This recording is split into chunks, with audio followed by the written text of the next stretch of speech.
This program is brought to you by Link TV for educational and non-commercial use only.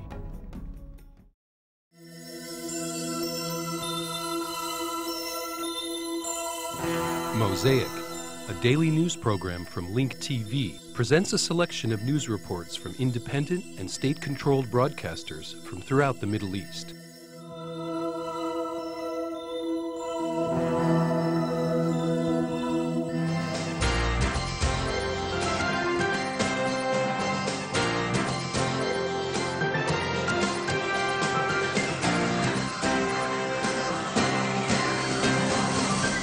Hours and counting. That's the time left before polls open across the country and voting begins for Israel's next government and for the 18th Knesset. IBA's Leah Zinder brings us up to date on the candidates' moves on the last day of the election campaign. A campaign that had barely gotten started before being put on hold for 3 weeks of warfare in Gaza, and one that's been marked by more apathy, confusion and extreme voter swings than any in the country's history, is now on the home stretch. Contrary to expectations, it's now turned into a breathless and dramatic race to the finish line. Still holding on to a narrow lead, judging by last Friday's polls, is the Likud's Benjamin Netanyahu. He's been shoring up his right-wing support on a visit to the Golan Heights. Likud insiders say their aggressive campaign over the past 2 days has managed to stop the move away from the Likud, especially to Avigdor Lieberman's Yisrael Beitenu. But since no polls may be published now before the elections, we have no way of knowing if that's true, and campaign wizard Arthur Finkelstein is telling Lieberman he may get as many as 21 seats. Netanyahu also hopes to pick up some centre-left votes by this afternoon's well-publicised photo opportunity, cameras only, no questions, with Yuval, the son of slain Prime Minister Yitzhak Rabin. But almost everything being said today is pure political spinnery. Tzipi Livni's Kadima party is also claiming that the momentum is on their side. Having rather belatedly discovered the potential of the women and the young voters and appearing to enjoy their warm and rambunctious greeting, Livni showed up at a women's rally last night to be welcomed by Eurovision star Dana International, who greeted her and said she's now part of the world of the divas. Livni was given a last-minute and surprising boost last night when she was endorsed by none other than Prime Minister Ehud Olmert, who has up to now maintained a stubborn silence on her candidacy. The only candidate who's strongly hinting that he knows he hasn't a chance of becoming Prime Minister is Labour leader Ehud Barak, who's now trying to convince voters that only a strong Labour Party will ensure that the country's security is placed in the most reliable, experienced and trustworthy pair of hands, that is, his own. Apart from Lieberman, the big story of these elections are the waverers. The strong, visceral party loyalty that dominated Israeli politics in the past has all but disappeared. Leah Zinder for IBA News. And what do local residents think about the elections? As you might expect, everyone has an opinion, and they run from right to left and all points in between. The election is huge. It's the second election since I moved my family here from the United States. And we're standing on the brink of a fanatical Muslim country getting ready to acquire the ability to enrich uranium, launch nuclear weapons at our country. And so I believe the next Prime Minister of Israel has got to be strong enough to handle the nuclear threat coming from Iran. I'm voting for the woman in the threesome, and I hope she will be able to fulfill herself and from that to help us. We don't have someone like Obama, someone that will make a little bit, a feeling of unification, of hope for change. We don't really have that. Everyone is very, picks different people. No one's really sure how we're going to solve it, and we need someone that will make people believe in change. Meanwhile, indifference on the Arab street runs deep regarding Israel's general elections. IBA's Elisha Rabin has that story. Word on the Arab streets is that, well, tomorrow's election results make no difference. Every candidate to Muslims in the West Bank and Gaza is the same. I don't think any of them will give us anything. But the worst, of course, is Netanyahu. Livni is a murderer. Barak is a murderer. They're all murderers to me. They just came out of killing 13 100 Palestinians for no reason. Apparently, firing rockets wasn't enough reason for Israel to enter Gaza, and that sentiment continued across the West Bank. Muslims interviewed seem to forget Hamas rocket fire, but remember with fervor the Gaza operation as they continue to slam Israel and its leaders. Opinions on the street were so uniform that the same views extended to those in power. Even labor, even methods have been co-opted by the more extreme elements in Israel and by this drive and this thirst to continue inflicting more pain and cruelty on the Palestinians.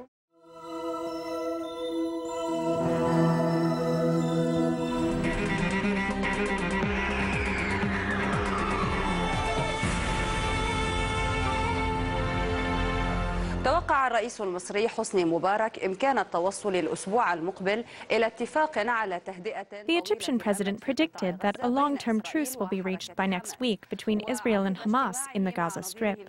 Mubarak said that he asked Sarkozy during a meeting in Paris to lead the international conference that will take place in Cairo on March 2nd, which will revolve around the reconstruction of Gaza. المقرر انعقاده في القاهرة في 2 مارس المقبل. وامتى هيصلوا الى قرار بالنسبه للتهدئه واتوقع ان القرار ده يوصل خلال الاسبوع القادم. They will reach an agreement regarding the truce, and I think the decision will be made by next week. I explained the situation to the president. We talked about the reconstruction of Gaza, the conference that will be held in Egypt on March 2nd, and then I asked Sarkozy to attend the conference, and he accepted.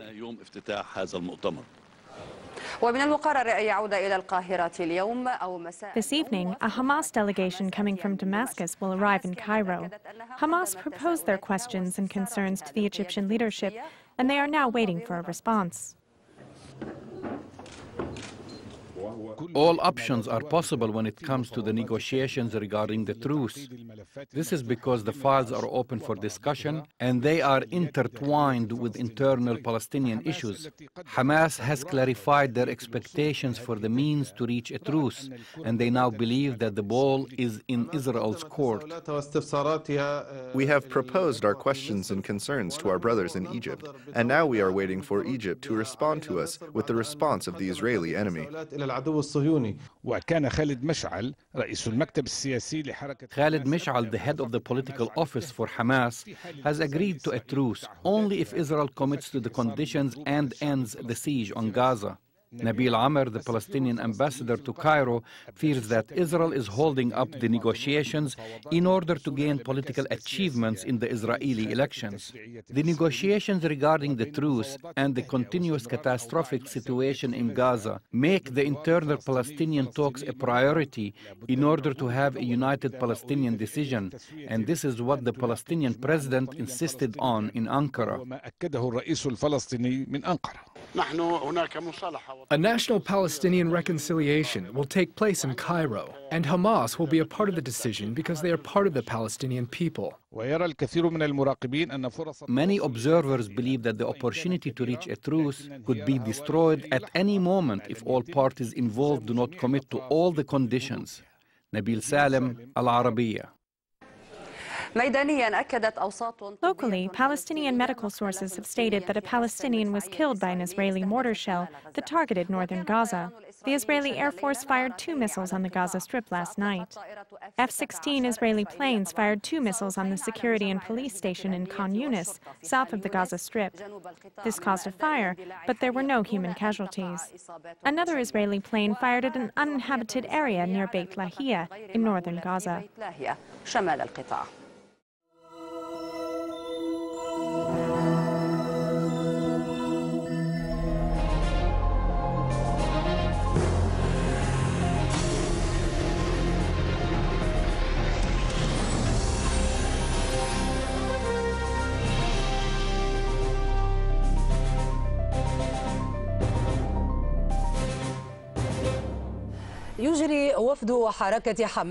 A Hamas delegation headed by Mahmoud al-Zahar held talks today in Doha.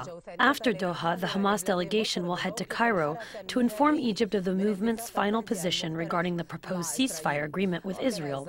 Al-Zahar arrived yesterday in Doha after holding talks with Hamas leaders in Damascus. Over the past 2 days, news sources have announced that both sides are close to reaching an agreement on the ceasefire ceasefire and the prisoner swap deal between Hamas and Israel.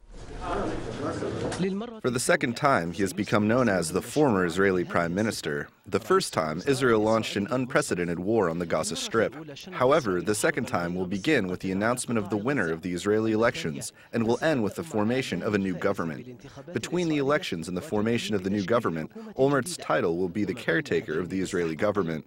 Some observers believe that Olmert will try to accomplish what he previously failed to accomplish regarding the ceasefire and the prisoner swap deal. According to news reports leaked to the media, the indirect talks between Hamas and Israel have entered a decisive stage. Some expressed optimism after Mahmoud al-Zahar, a senior Hamas leader, was appointed to head the movement's delegation at the Cairo talks. In addition, al-Zahar shuttled between Cairo, Damascus, and Doha in order to seek consultation with Hamas leaders and allies regarding the proposals that are being offered to the delegation. According to sources, the proposed ceasefire is to be implemented in several phases. It starts with a cooling-off period for 1.5 years, in which Israel will halt its assaults on the Gaza Strip, while Hamas will stop its rocket attacks. During the cooling-off period, the prisoner swap deal is to be completed between the two sides. Meanwhile, both Israel and Hamas have denied reports saying they are close to reaching a deal. The reports further said that both sides are heading towards tough negotiations mandated by complicated conditions. Israel has insisted on linking the ceasefire agreement with the prisoner swap deal. However, Hamas wants Israel to release nearly 1,400 Palestinian prisoners, among them the senior Fatah leader, Marwan al-Barghouthi, and the Secretary General for the Popular Front for the Liberation of Palestine, Ahmad Sadat. In addition, Hamas demands that Israel release several Hamas leaders and representatives of the Palestinian Legislative Council. According to the proposed deal, at least 2 border crossings in the Gaza Strip will reopen during the cooling-off period. After the completion of the prisoner swap deal, Israel is to increase the quantity of goods and merchandise allowed to enter into the Gaza Strip via the Karm al-Abu Salam border crossing. According to observers, a ceasefire deal like this will allow both sides to claim a victory, each in its own way. Israel can talk about a major achievement with the release of its kidnapped soldier and by what it says is, quote, the weakening of Hamas. By the same token, Hamas can say, through its supporters and followers, that most of their conditions have been met. In addition, Hamas can say that it was able to strengthen its position in the Palestinian internal equation and perhaps on the Arab and international political fronts as well, and that it has become a major factor in the equation of peace and war in the region.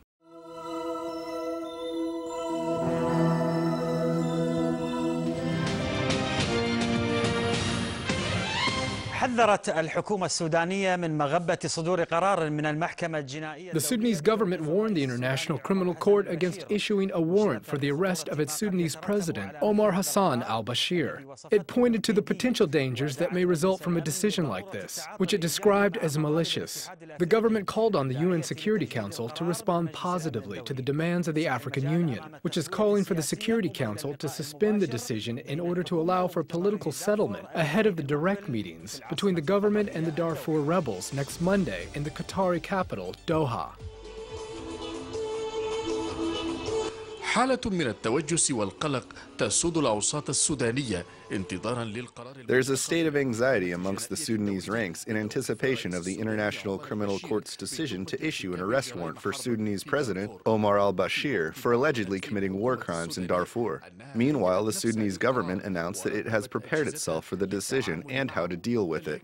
However, the government's tone of confrontation and defiance, which it had used when talking about the anticipated court decision, has eased. It has directed its diplomatic efforts towards the African Union during a recently held summit of the African Union, which called for the Security Council to postpone implementing the decision for 1 year. However, Khartoum had previously rejected this.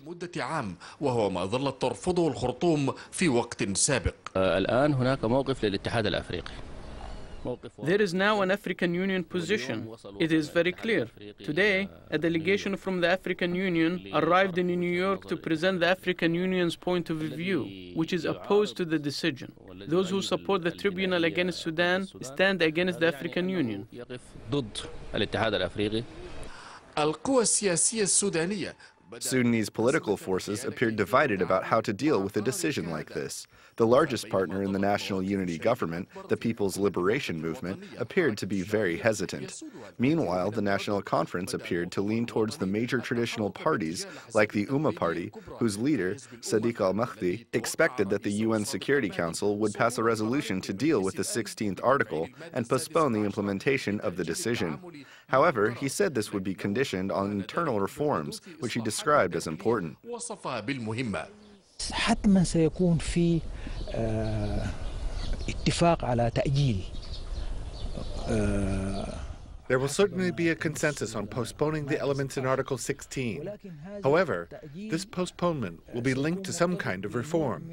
We, in the Ummah Party, are working towards coming to a comprehensive agreement amongst all the Sudanese political forces. يوجد اتفاق شامل بين كل القوى السياسية السودانية. The Democratic Union Party, which is headed by Mohammed Othman al-Mirghani, appeared to have a position closest to that of the government's. It rejected the decision, which it described as political. We think the Ocampo case was entirely based on something political and not something legal. Those who talk about the charges made by Ocampo against the President of the Republic must first take a position on what happened in Gaza. Observers confirm that the decision may be one of the bargaining chips that are being used to pressure the Sudanese government to make compromises that favor the rebel movements in the Doha negotiations next Monday.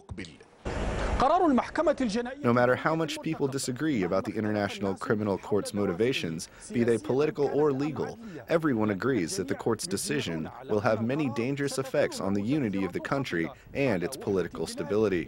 For Al-Madar, Osama Abbas, Abu Dhabi TV, Al-Khartoum.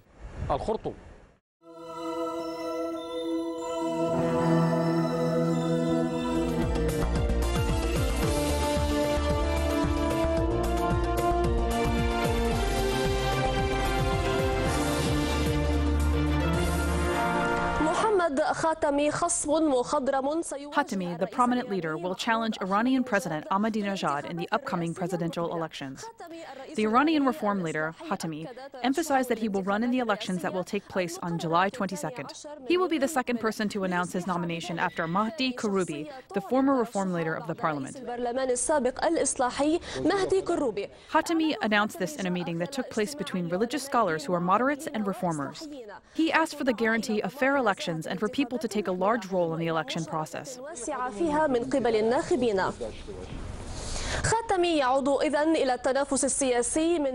Khatami returned to the political arena because of his disagreement with the politics of the current president, Mahmoud Ahmadinejad, even though he was part of the regime for 8 years. Khatami is one of the most significant faces for the Iranian reform wing, and he was the head of 2 states. Khatami swept the first elections in 1991 by winning 70% of the votes. He is being credited for improving Iran's image internationally and for opening it to the world after years of closure under the rule of the conservatives. However, many Iranians have blamed Khatami for failing to meet the promises he made before taking office, especially in the area of the economy. Some have blamed the Iranian political system for Khatami's failure. The system gives privileges to the leader of the revolution and Iran's Expediency Council at the expense of the president's executive privilege. Despite the fact that Khatami is considered to be a moderate leader, he is still the son of the Iranian high religious institution. He studied in Qom twice, after graduating from elementary school, and the second after his bachelor's degree in philosophy.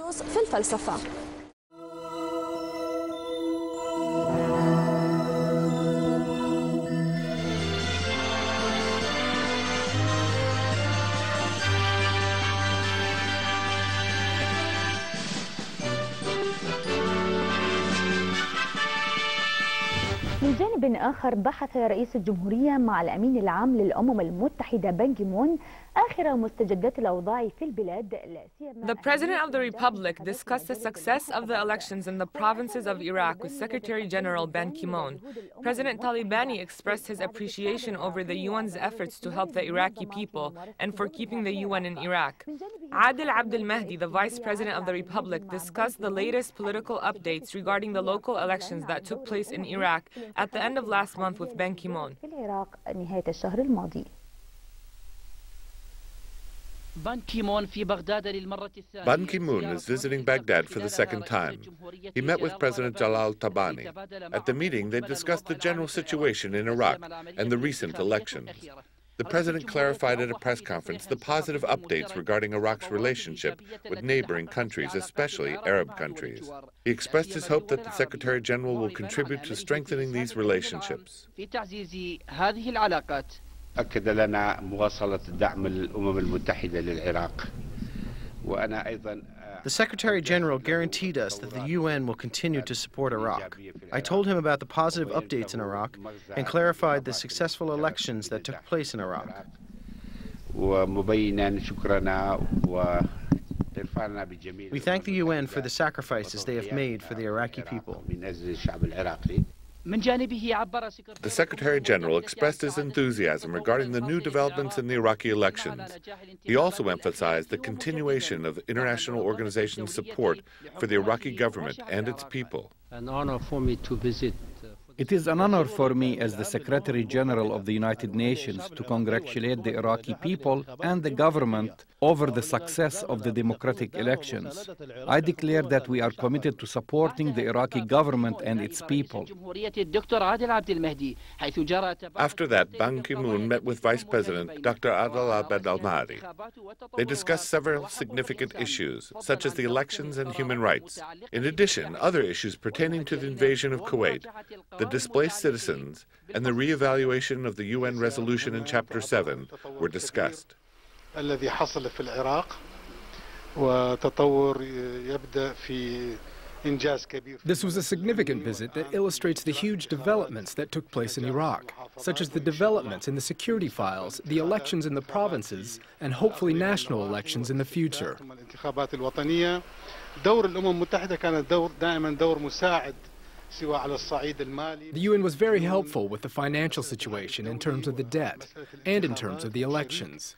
They really played a crucial role in the elections in terms of monitoring as well. There is a huge difference between Ban Ki-moon's visit to Baghdad 2 years ago and this one. This visit comes with successful democratic elections in the provinces. This will make the UN's activities in Iraq easier, especially with the improved security situation. From the presidential palace in Baghdad, Bisa Hikmat, Al-Iraqiya.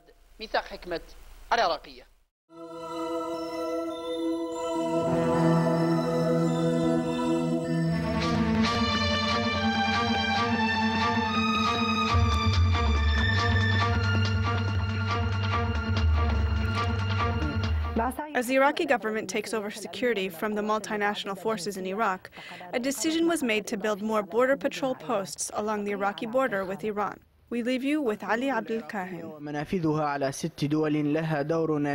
Maintaining security along the Iraqi borders and border patrol posts with the 6 neighboring countries is an important part of the security responsibilities which will be transferred over to the Iraqi forces. The Iraqi forces have already succeeded in establishing security in the country. Iraqi commanders in charge of the borders revealed that a large number of border patrol posts were built specifically along the Iranian-Iraqi border, which is the longest compared to Iraq's borders with the 5 other neighboring countries. Iraq will have a total of 750 border patrol posts as of April 2009. 176 مقفر على كل الحدود العراقية اللي يبلغ طول الحدود العراقية 3000. Previously, we only had 176 border patrol posts along the Iraqi borders, which totaled 3,631 kilometers long. Our borders with Iran are 1,458 kilometers long. Now the number of already built border patrol posts, small and large, is 630. About 50 large border patrol posts and 40 small ones are being built. We will have more than 750 border patrol posts by April 2009 along the Iraqi borders.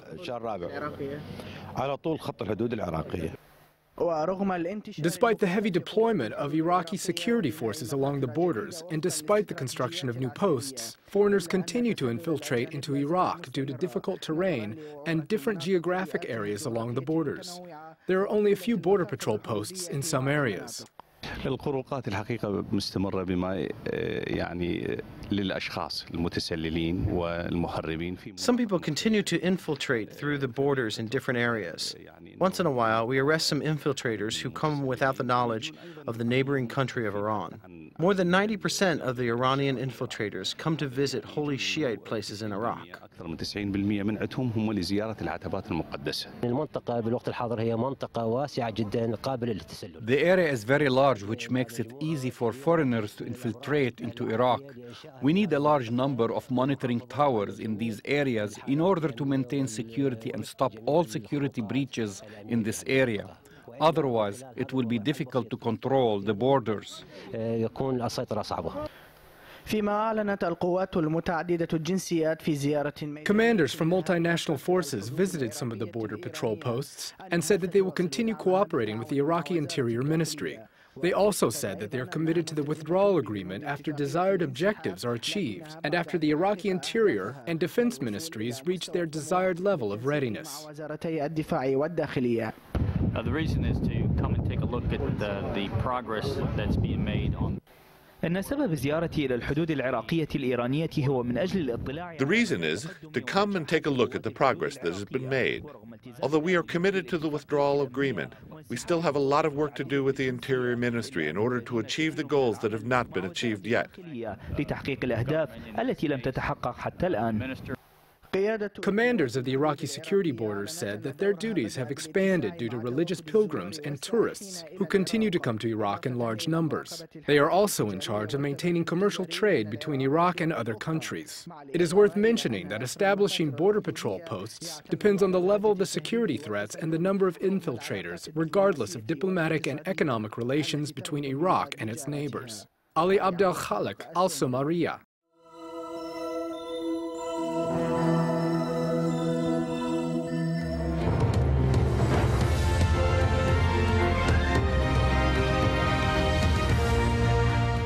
The new face of U.S. diplomacy in Pakistan and Afghanistan has arrived in Islamabad. Special Envoy Richard Holbrooke has already been blunt about the scale of the task before him. He says it's a huge mess, which will be tougher to solve than Iraq. A major part of the challenge is how to secure the Pakistan-Afghanistan border region. It's no small task, as Kamal Haider reports. The Hindu Kush Mountains, some of the world's most rugged terrain that is proving equally challenging to patrol. Pakistan has deployed more than 100,000 troops along its longest international border. Border posts here are scattered along the 2,500-kilometer stretch. Security measures that Afghanistan says are insufficient. Something Al Jazeera was able to look into on a recent embed with the Pakistani military. For valley after valley, we didn't see a soul. Once you're past the last outpost on the Pakistani side of the border, the chances are you could travel as far as Kabul or Kandahar without anyone stopping you. Washington is already planning to send an additional 30,000 troops, but will those forces be deploying along this border region or used deep inside Afghanistan? Pakistan's foreign minister believes the new forces will be deployed along the difficult and mountainous Pakistan-Afghanistan border, both sides of which are run by the predominantly Pashtun tribes. The newly appointed special representative to Afghanistan and Pakistan says he's coming with a plan that won't disappoint either country. But a tribal leader whom we met up with while visiting Islamabad had this advice for Richard Holbrooke. These delegations from America will not solve the problem, and they can't be solved with military muscle alone.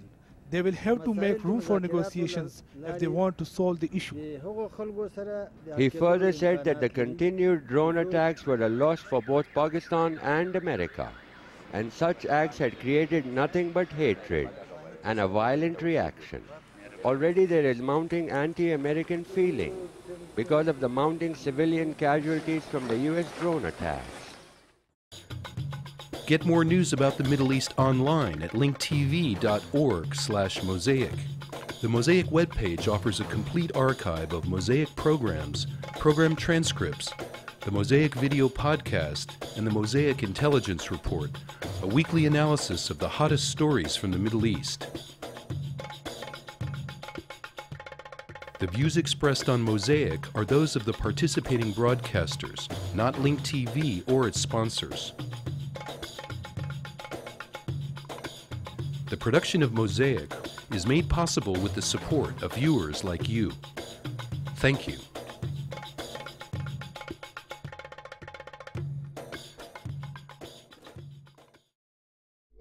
This program was brought to you by Link TV for educational and non-commercial use only. Link TV is the only U.S. television network devoted to global and national news, with uncompromising documentaries and diverse cultural programs. Programs which connect you to the world.